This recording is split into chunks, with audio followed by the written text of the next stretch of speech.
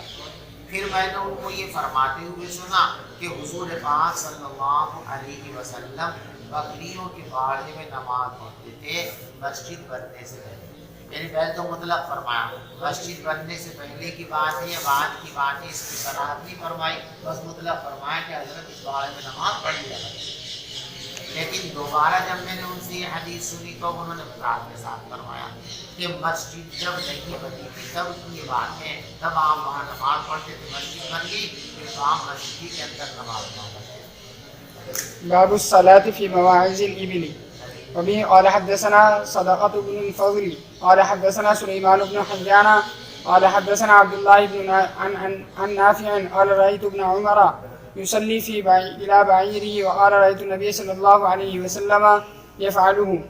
حضرت نافع رحمۃ اللہ علیہ فرماتے ہیں کہ میں نے عبداللہ ابن عمر رضی اللہ تعالیٰ عنہ کو دیکھا کہ وہ اپنے اونٹ کی طرف رخ کر کے نماز پڑھ رہے تھے. اونٹ کو آپ نے سترا بنا رکھا تھا, اونٹ کو سترا بنایا تو اونٹ کے قریب, تو اونٹ کے قریب یا جنگل میں پڑھ رہے تو یہاں بھی اونٹ بندھا ہوا اور باڑے کے اندر اونٹ بندھا ہوا. جب یہاں اونٹ کی بات پڑھ سکتے ہیں تو وہ اونٹ کے باڑے کے اندر بھی نماز پڑھ سکتے ہیں. اور فرمایا کہ میں نے پیغمبر علیہ السلام سے عمل کرتے ہوئے دیکھا. باب من صلی وقدامه